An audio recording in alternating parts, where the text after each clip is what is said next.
Well guys, if you want to stay around for a little bit later in the video, I'm going to talk about what happened here. But you can see when the car launches, the front tire lifts up and then it sets down.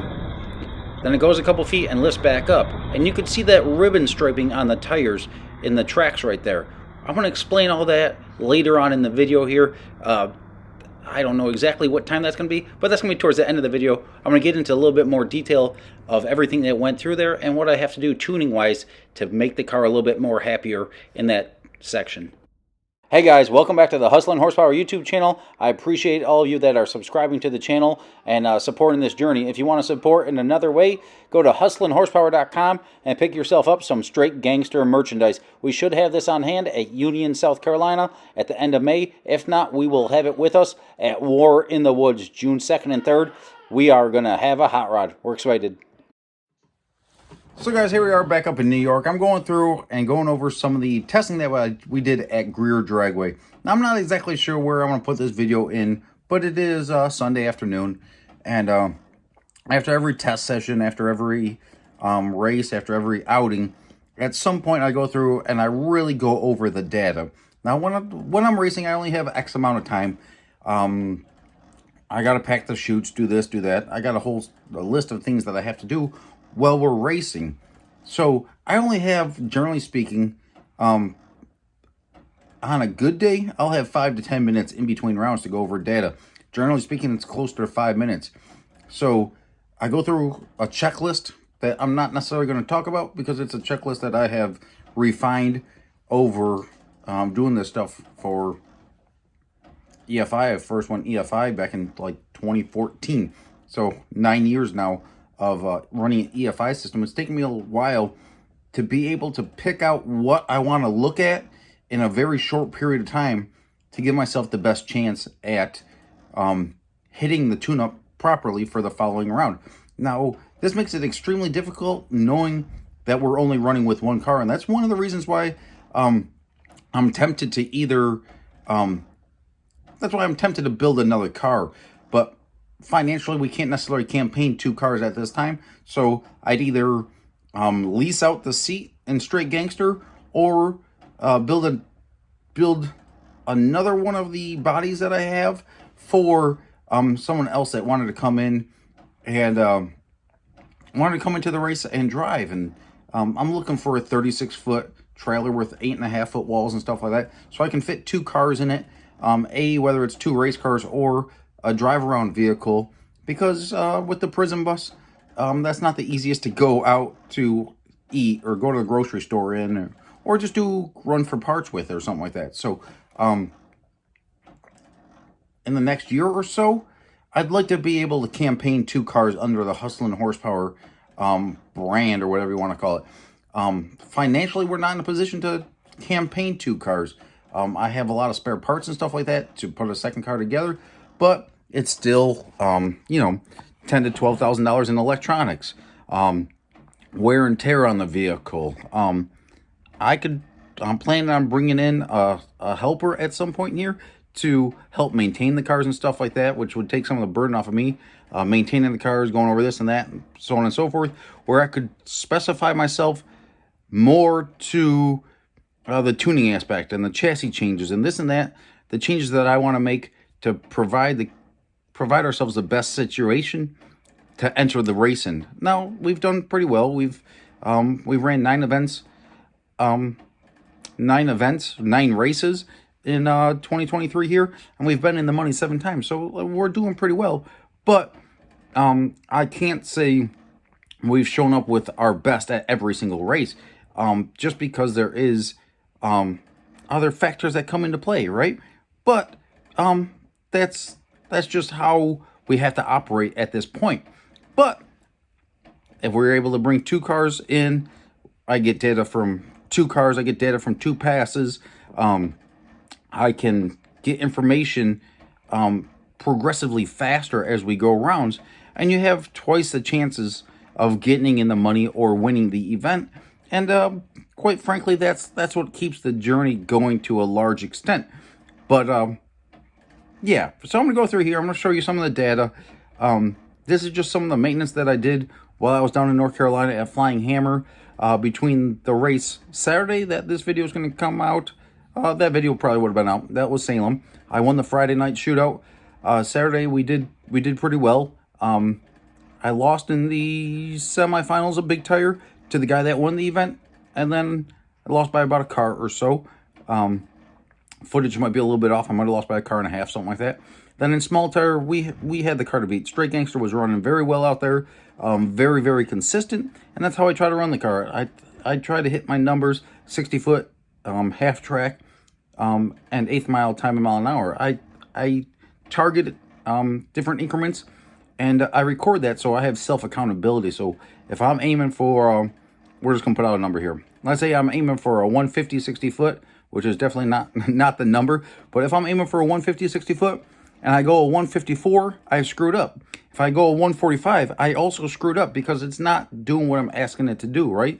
So that brings in the self-accountability aspect of it, so that I know my tune-up's too fast, or my tune-up's too slow, or this or that, to match, to really finalize and hone in on the project. Now, Straight Gangster, we only have something like 17 or 18 events on this car since bringing it out late summer of last year.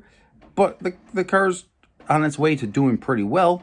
But you have to be very regimented and be very what's the word? You gotta be consistent with your tune-ups, and you have to have that self-accountability to be able to be repetitive, racing from surface to surface to surface, and going to areas where you're racing at someone else's home track and still being able to compete with them on their home track. So yeah, I'm gonna go over here, I'm gonna flip the camera around, and I'm gonna show you some stuff just from some maintenance, sealing up the throttle body, sealing up the top hat of the boost leaks here, and sealing up the headers. I had to Healy coil a couple of the header bolts. That's in the previous video, a couple videos ago, that process there. But I had to go through and seal all that stuff up, and you'll see what I'm showing you here is front wheel speed mile per hour. Just the difference in the exact same tune-up, and it is quite astonishing. Now, I'm not going to tell you the numbers, and I taped over some of the numbers on the thing so you can't see it, but I'm just going to show you the difference in just having the boost leaks negated. It is pretty astonishing here. So guys, down low here, you can't really see much of a difference here, but when you start getting up to the 330 times and 1/8 mile, you could see that variance right there in front wheel mile an hour. And that's the same target boost, same this, same that, same everything else. It is progressive, and it's pretty extreme. I'm not going to tell you the numbers there, but it is a noticeable difference. Just by sealing up those headers there and fixing those things, we got our mile an hour, I don't want to say back because I didn't run it all the way out. I didn't run it to the 1/8 mile. Rear dragway was a hell of a time. They have absolutely phenomenal sweet tea. The track is awesome. And there was probably 1,500 to 1,800 spectators there on a Thursday night. And that was cool. Thank you to everyone that stopped by and bought merchandise. That was one of the biggest shirt selling days during the week that we've ever had. Probably the largest one-day sales between Monday and Thursday deal, non-weekend. So I greatly appreciate that. It really helps us keep the journey going. So guys, I appreciate everyone that likes and subscribes to the Hustle and Horsepower journey here on YouTube and Facebook, and supports in any way, shape, or form. We're gonna have the new shirts released here shortly. I got the design artwork. I just have to have the printing company finalize it, make sure it's good to go. But I think we're going to do metal signs and posters for kids too that we'll have on the hustleandhorsepower.com website that will be available. So guys, I greatly appreciate it. I think I'll go through here and I'll maybe add in, I'll go over some of the video and tell you about some of the tuning changes that I want to make after seeing some of the passes from the video from testing at Greer, to make sure we are ready to compete at South Mountain Dragway in Boiling Springs, Pennsylvania, May 13th, this coming weekend. So after that, I think I'm going to race Milan, Michigan, because we got a pretty good car. The Porio and Puddle race up there in Detroit. Weekend after that is Union, South Carolina. That's right around $20,000 to win. $25,000 free entry, $26,000 actually free entry deal. And we're looking forward to that one. We should have our new merchandise on hand for that. We're going to be parked front and center because I'm going to get there on Thursday. That's going to be probably 250, 300 cars. You're allowed to come in on Thursday for camping and stuff like that. Thursday is essentially a free day. It's included in the weekend pass. So Clifton's doing that deal. I'm excited for that race. That's going to be a big one. And we got a pretty good car for that.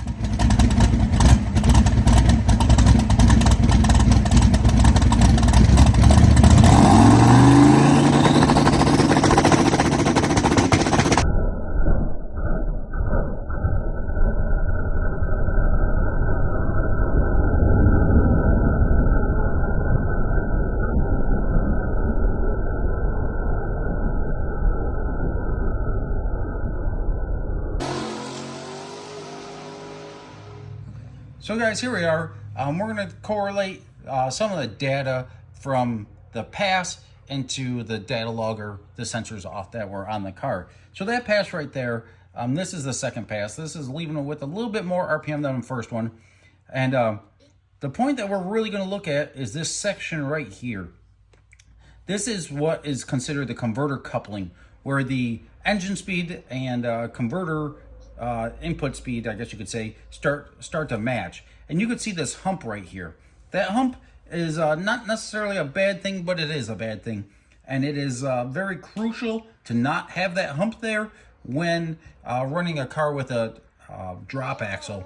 There's a lot of unsprung weight on the front of the car, and when that converter couples really hard like that, you start to porpoise the chassis, where you're adding a lot more power or subtracting power that's actually going to the tire instead of just bound up in the converter. So to make this pass a little bit smoother, you can see right here, this hump right here and this lull point right here, they correlate.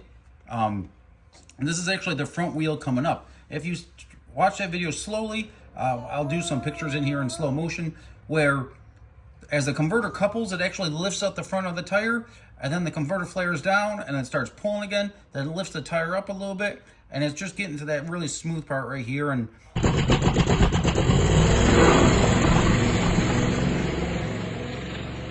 this is the gear change up here. It's only a 2-speed, so this is just the converter flare here, and this is shifting to second gear here.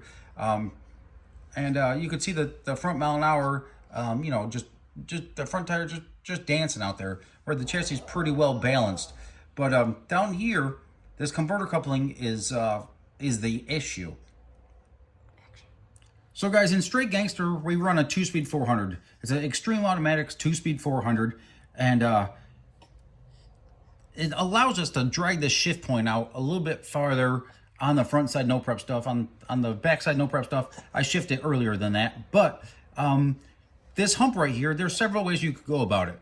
You could leave it a lower RPM, so this hump isn't as drastic. But when you leave with less RPM, that means you're leaving with less power, and that's not necessarily the best way. You could leave with more power, where this flare, or the drop from here to here, is less. I'm trying to explain this the best I can, and it gets a little bit technical, so some of you that are following along, great. If you can't, well, this stuff is just a little bit technical. So, this converter coupling right here, you could lower that or make that smoother by adding a whole lot more power to it, but we're not necessarily trying to go fast, as stupid as that sounds. We're trying to go fast for the given surface. So, there's multiple ways to go about this. You could take power out of it. You could add a timing retard in here so that even though the converter coupling is kind of hard, you're taking power out of it so that it doesn't porpoise the chassis like that. That's not necessarily, that's kind of a band-aid too, because you want to give it as much power as you can. So what we're going to go to do here is we're going to start utilizing the dump valve. You goofball. That's how it feels to do a big wheelie. You know what I mean? We're not trying to do big wheelies. I might have got that on video. Maybe when we put the Dirty 30 back together, you get to do big wheelies in your car seat in the back seat. But that's not right now. So guys, we run a extreme automatics. I do a lot of the work on the car myself. I build the chassis myself. I do all the tuning myself, power management, this, that, and everything else. I do that all myself, but Lonnie over at Extreme Automatics, those guys over there in Cincinnati, Ohio, they do the transmission work. So in this car, we have a 2-speed 400, which allows me to drag first gear out. Allows me to drag first gear out a little bit farther on the front side, no prep stuff. And then on the back side stuff, I usually shift it a little bit sooner. But the torque converter in this car is pretty tight. We're not going to talk about numbers, but like at the 8th mile, my converter slippage is very minimal. I like it that way because then we can mile an hour pretty good. But it's not always the easiest form of power management. So guys, the challenge of no prep racing is finding how much power you can give the given surface. And on a good surface, I would have just smacked. At Greer, I probably could have gotten away with it. And second, third round, and most of the front side no preps, I could probably just smack it with some more power. But what we're testing here is trying to find out the chassis setup, the tire pressure, the shock settings, the weight bias, blah, blah, blah, blah, blah. So many other factors that come into here to target the certain 60-foot time that I'm aiming for with my tune-up. Now, there's a big thing where it's power management and chassis management. Those are two very drastically different things, but they coincide. Power management is very easy to a large extent. Like adding a timing retard or changing a boost curve, that's not really tuning, in my opinion. Yes, you are, but like it's not really tuning. You're not really. It's only a small portion of what it takes to try to go rounds against some of this very good competition. So, to get in a little bit more detail here, the chassis just wasn't smooth. Did it 60 foot pretty good? Yes. Was it pretty happy at 40 feet? Yes. Was it pretty happy to 10 feet? Yes. But that 10 feet to 40 feet, you could see that the chassis was, the tire was in a ribbon form. And that's close to tire shake. We had enough tire pressure in it to keep it out of shake itself, which it's a little bit difficult to do on a tire that doesn't have a whole lot of sidewall to it. Big tire, it could very well came into more of a tire shake there, but it was on the early stages of a tire shake there, where the tire is becoming a ribbon, where it's it's starting to run over itself, and that makes it makes your shocks do extra work and makes your chassis not completely happy. So this all comes into this little scenario right here that's from literally 0.25 seconds till about a half a second out, 0.6 of a second out, and that's a factor that we need to come in here. So we are dealers for different dump valve companies. Lonnie at Extreme Automatics, they have their dump valve, and they do a really, really, really efficient internal dump valve in their transmissions.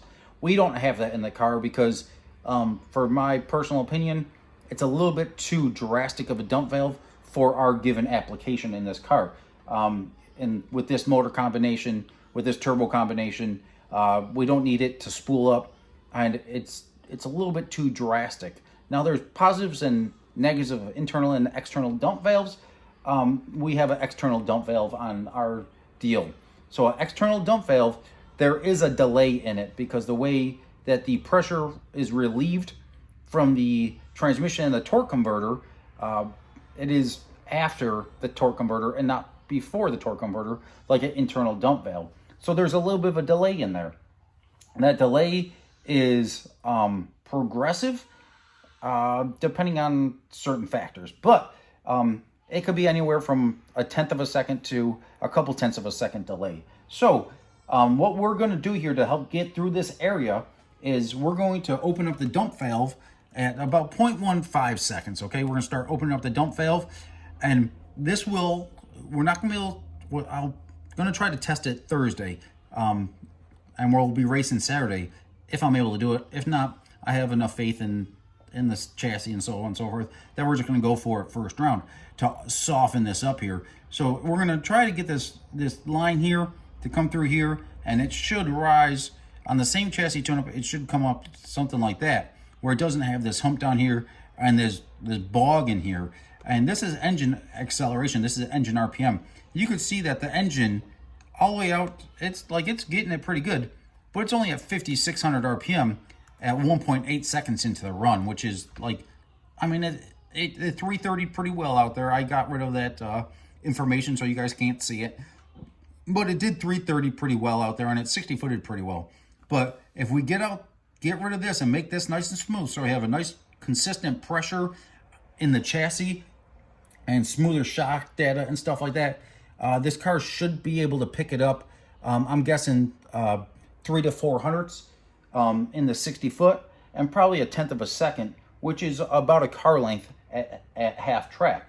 Now, don't get me wrong, this pass right here is pretty dang quick, but pretty dang quick doesn't win you the races against, you know, some really good cars. You got to be really on top of your game. So we've been having this same ever since we started leaving with a little bit more RPM to make the chassis a little bit happier, make the chassis react quicker.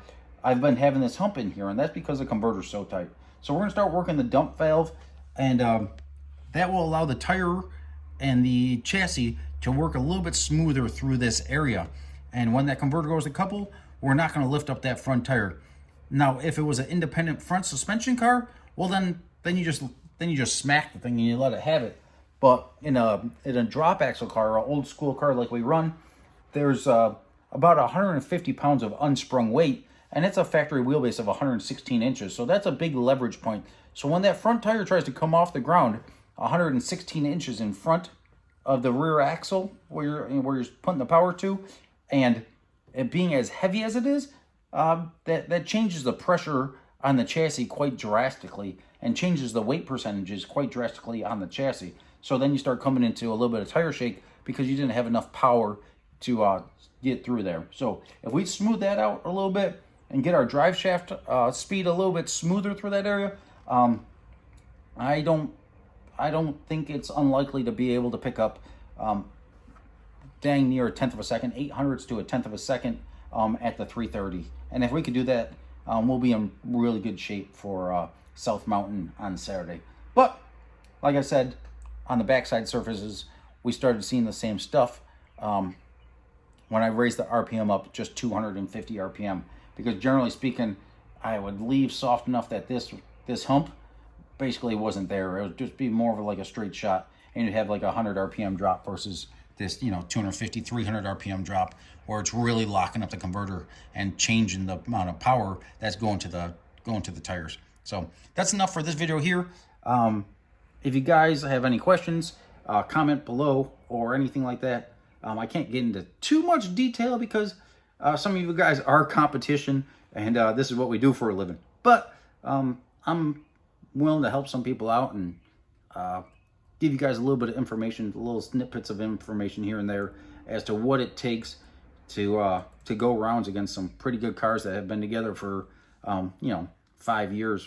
Well, we're competing with a car that's only been together for a couple months. 6 months now? Yeah. 6-8 months now. So yeah, Straight Gangster's been doing pretty good. And we got some big races coming up. We got South Mountain this coming weekend, the May 13th. That's in southern Pennsylvania. And then we have the week after that, I'm probably going to go up to Michigan because we got a pretty good car from Michigan. And I did my studying.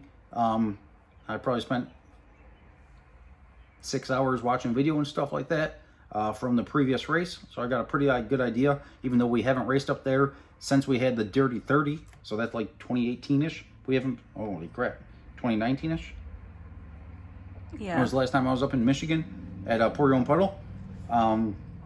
And then a week after that is Union, South Carolina. We should have our new merchandise here for that. If you guys can pre-order, please do so. We're only able to stock so much merchandise monetarily and physical space in the trailer and the motorhome. We are looking for a 36-foot long, 8 or 9 foot tall ceiling trailer, so then I could fit 2 cars and some merchandise up top. What else are we looking for? Yeah, that stuff. Parts for the motor? I got pretty much all the parts for the motor. I do need a 9.8 deck conventional big block Chevy manifold that we could convert to 16 injectors. I prefer a tunnel ram or a tall blower manifold. Yep. Or then the week after South Union, well, while we're down in South Carolina, we got to take a little bit of a detour to go pick up a really, really, really cool project that I'm really excited about. And then after Union, we head to War in the Woods. Lady Gangster's not going to be able to be there because it's her grandma's 98th birthday. But Straight Gangster's going to be there, and we're going to see what we can do at War in the Woods. Then weekend after that is Ohio. We're probably going to race Magnolia, Ohio. That'd be June 10th. So, yeah, we got 5 weeks straight of racing here. And I'm thinking we could get in the money hopefully 2 or 3 times and win 1 or 2 of those events in the next 5 weeks. So, we'll see what happens. If not, keep on hustling. Try to keep the journey going. We appreciate it, guys. We'll see you all soon.